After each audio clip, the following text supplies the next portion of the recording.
Há momentos em que as acusações aumentam, mas a fé também amadurece. Entre os capítulos 15 e 19, Jó ele é pressionado ao limite. E é exatamente ali que nasce uma das maiores declarações de esperança da Bíblia. Olá, eu sou Nayara. Esse aqui é o Coffee com Fé, o nosso devocional diário. Aqui a gente estuda a Bíblia com profundidade real, né? Para a nossa vida do dia a dia. Então aqui você pode ficar, aqui você pode respirar fundo, porque nós vamos continuar mergulhando aqui nos capítulos, né? No livro de Jó. Nós estamos agora entrando no segundo ciclo de discurso. E eu convido você a entrar na história e ler todos esses capítulos, né? Eles são capítulos breves, mas muito profundos. Então, vá lá ler a sua Bíblia. Eu juntei todos esses capítulos porque é para não ficar tão repetitivo para nós aqui, né? A diferença agora ela é muito clara. Os amigos de Jó estão muito mais duros. Jó está mais exausto, o conflito ficou mais intenso. Porque a gente vê aqui também que a prova, a luta na vida de Jó não foi tão rápida assim como a gente parece, né? Como parece ser, né? Aqui agora ele vai voltar a falar, um amigo dele. Mas agora ele não tá mais sendo sarcástico não, nem delicado. Ele tá sendo duro, ele tá acusando Jó agora de arrogância espiritual, de falar demais, de se considerar justo demais. Ele tava dizendo que Jó tava se achando, sabe? Ele vai descrever o ímpio como alguém que sofre continuamente, querendo dizer o quê, né? A mensagem é implícita, ela é muito clara aqui. Ele tá dizendo que Jó, ele tá vivendo tudo isso porque ele é ímpio, porque ele é pecador, né? Ele tá dizendo, ele tá convicto disso. E Jó começa a se sentir acusado, né? Ele começa a se sentir um pouco culpado também. E agora não é só mais a dor física, né? Da saúde dele, é moral também. Ele é interpretada como culpa, né? Está sendo interpretado como ele está sendo acusado, culpado. Como se já não bastasse tudo aquilo que ele estava passando, ele ainda tinha que ouvir tanta coisa de quem se declarava como amigo dele. E o que nós aplicamos isso para a nossa vida? Tem momentos em que nós estamos passando por dificuldades ou até mesmo quando a gente começa a plantar, né, algo e a gente ainda não colhe, né, a gente ainda não vê os resultados, é aí que a gente descobre os nossos verdadeiros amigos, é aí. Jó ele vai começar a responder os amigos dele lá no capítulo 16, no versículo 2. Tenho ouvido muitas coisas como essas, todos vós sois consoladores molestos. Ele está dizendo aqui, em vez de eles incentivar, fortalecer a vida de Jó, ele estava incomodando, né? Ele estava cansado de ouvir tanta incomodação, tanta coisa ruim, né, dos amigos. Ele está cansado dos discursos dos amigos. E aí ele começa a sentir que Deus está atingindo ele, porque, por um momento, nem pequenininho aqui, a gente vê que ele dá ouvido. Sabe aquele momento em que Deus fica em silêncio na nossa vida? É aí que a gente tem que prestar atenção. Jó ele vai dizer lá no versículo 9, na sua ira me despedaçou e tem animosidade contra mim rangeu dentes, né, aguçou os olhos, enfim, né. Jó tá dizendo aqui que Deus ele tá brabo, tá achando que Deus, né, tá punindo ele. E é aí que a gente tem que ter muito cuidado de quem nós estamos ouvindo, porque por alguns momentos nós podemos deixar as circunstâncias à nossa volta fazer a gente duvidar do agir de Deus. Porque quando a gente só observa as circunstâncias, porque aqui por um segundo Jó desviou o seu olhar, mas ainda bem que logo em seguida ele entendeu, né? Isso é muito forte, né? Que a gente vai ver lá no versículo 19, ainda leia comigo, ele diz assim, já agora sabei que a minha testemunha está no céu nas alturas. Mesmo ele se sentindo esmagado pelos amigos, pela opinião, né? Jó ele intui que alguém no céu está vendo a sua integridade. Os amigos não estão vendo? Mas tem alguém que está vendo. Isso é o começo de algo muito maior, né? Muito maior. Em Jó 17, ele fala da proximidade da morte. Ele está se sentindo incompreendido pelos amigos, isolado emocionalmente. Ele está exausto, sabe? Assim, no limite humano mesmo, assim. É ali que está Jó, no limite humano. E quantas vezes alguns de nós, né? Você que está me ouvindo aí, de repente você já se sentiu assim? Mesmo sabendo, crendo num futuro próspero, as suas circunstâncias nos causam um cansaço extremo, as nossas circunstâncias, né? Jó aqui está nos representando de alguma forma, né? Em alguns períodos da nossa vida. Agora vai entrar Biladab. Biladab começa a falar de novo. Agora ele descreve com detalhes quase assustadores o destino do ímpio. Por que ele está querendo dizer quem ele é ímpio? É o Jó, né? Ele fala de luz apagada, aqui ele vai dizer, né? Das armadilhas, da memória destruída, do nome esquecido, né? É como se ele dissesse, né? Esse é o teu futuro, Jó. Esse é o teu futuro, porque tu é pecador. Ele está tendo aqui um discurso frio, sem empatia, sem escuta, não está escutando o amigo que está passando por uma dificuldade. E eu vou te dizer, vou dizer uma coisa para ti aqui, diante de ler tudo isso. Vão ter momentos na sua vida que vai ser só você e a sua fé. Eu já passei por situações que ninguém ao meu redor acreditava em mim. Eu fui uma adolescente, digamos assim, um pouco rebelde. É claro que se a gente vai comparar com os adolescentes hoje em dia, nada perto, mas eu fui uma adolescente um pouco rebelde. E quando eu aceitei Jesus, foi logo assim que eu me casei. Eu lembro que as pessoas falavam que eu não duraria um mês. Essa não vai durar um mês. E eu confesso que olhando para hoje, eles até tinham razão, sabe? Sabe por quê? Porque eles estavam olhando para as minhas circunstâncias.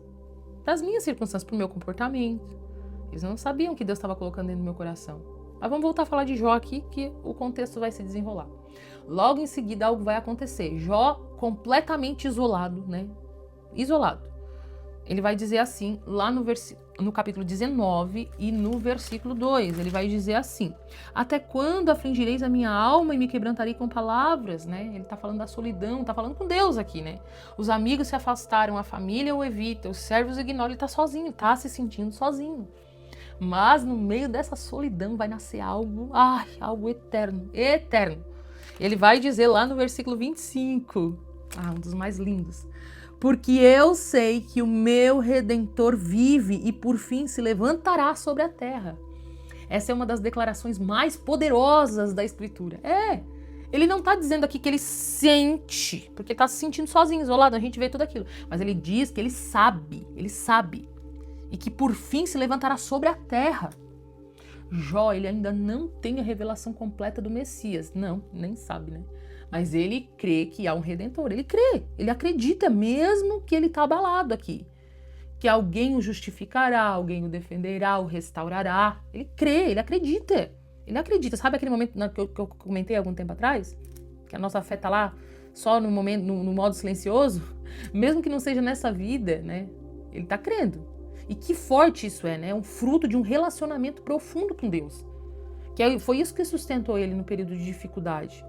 Entre os capítulos 15 a 18, a pressão tenta esmagar Jó e a fé dele, com acusação, solidão, desespero. Mas a fé amadurecida não depende da aprovação humana. Não depende. Uma pessoa que tem uma fé madura, ela encontra esperança além do presente. Jó aqui, ele começa a enxergar algo maior do que a própria dor. A gente sempre vai ver que ele está passando por período de dor, mas ele sempre consegue enxergar algo maior. E ele passa, né, porque ele se questiona de por que eu nasci para que eu sei que o meu Redentor vive. Ele primeiro estava se questionando, por que eu nasci? Por que me botasse nesse mundo? E agora ele vai dizer, porque eu sei que o meu Redentor vive. E isso é crescimento espiritual no meio da crise. Hoje, 14 anos depois de eu ter aceitado Jesus, eu posso dizer, eu vivi muitas crises na minha vida. Muitas crises, né? E eu quero dizer para você que talvez você esteja sendo mal interpretado, julgado injustamente, você está sendo, já foi, né? Acusado sem explicação, isolado, está se sentindo isolado, está vivendo um período, né, de silêncio de Deus. A dor se mistura com solidão. Jó vai nos ensinar algo aqui para a nossa vida, essencial para a nossa caminhada com Deus. Quando ninguém na terra, preste atenção, quando ninguém na terra entende, há alguém no céu que sabe. Quando ninguém defende, há um Redentor vivo, glória a Deus, há um Redentor vivo. O sofrimento, ele não matou a fé de Jó, não matou. Abalou ali por um momento, mas não matou. Ele se refinou. A pressão não afastou ele de Deus, levou ele a enxergar além. E às vezes a gente aprende aqui que é no fundo do poço que nasce a declaração mais forte da alma. Foi no fundo do poço. Hoje eu quero te perguntar, quero te fazer uma pergunta. Você tem permitido que as acusações definam a sua identidade? Ou você confia que há um Redentor que conhece a sua história? Hein? Eu já vivi tantas acusações na minha vida, acusações que doeram, sabe? Porque vieram de pessoas que eu amava. Mas a maior acusação era a que eu mesma me fazia. Eu permitia que as pessoas me definissem.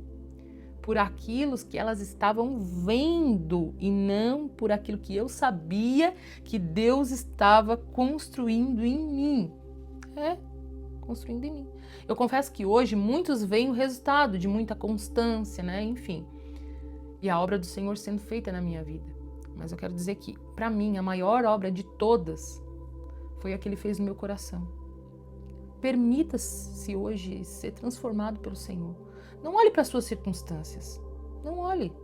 Permita que o Senhor entre no seu coração e mude a sua mente, o seu coração. Eu tenho um exercício para você. É bem simples hoje. Eu quero que você diga em voz alta: eu sei que o meu Redentor vive. Mas não como uma frase religiosa. Como uma âncora. Porque Ele vive, sabe? Ele te ama. E assim como Ele transformou a minha vida, o meu coração, Ele pode fazer no seu também. E por mais que ninguém acredita em você, sabe de uma coisa? Ele acredita em você. Me escute. Não deixe ninguém te definir pelo que está aparente, sabe? A obra que Deus vai fazer na tua vida vai ser tão completa, que Ele vai mudar o teu coração, a tua mente. A circunstância vai ser só questão de tempo. Vai ser só questão de tempo para Ele mudar. Acredite em mim quando eu falo essas coisas para você.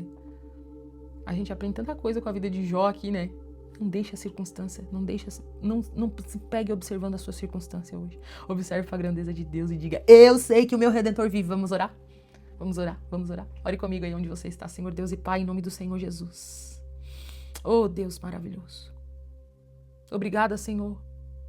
Obrigada pelo Teu Filho Jesus, que Tu nos enviaste, Pai, para a nossa salvação, Senhor, para que hoje nós pudéssemos estar aqui clamando. Obrigada pelo Teu Espírito Santo, oh Deus, que nos convence, que cuida de nós, que é o nosso ajudador, o nosso consolador. Quando o mundo à nossa volta não acredita em nós, o Senhor acredita. Pai, vai de encontro a cada pessoa que está ouvindo agora esse devocional e que Ele alcance o coração necessitado neste momento, que Ele fortaleça o coração cansado, aflito neste momento, Senhor, e que haja testemunho para a glória do Teu nome. Amém, amém e amém, porque Ele vive. Me lembrei de um louvor: eu posso crer no amanhã. Então você pode crer, creia que amanhã é um novo dia. Ele tem um novo dia para nós, para nossa vida. Se essa palavra tem falado com você, não deixe de ler o livro de Jó. Leia a sua Bíblia. Leia e, além do mais, pratique a sua Bíblia com pequenas decisões do dia a dia. Deixa aí nos comentários se você chegou, se você me ouviu até aqui. Deixa aí nos comentários o que Deus tem aprendido. Ou se não, bota aí, ó: eu sei que o meu Redentor vive.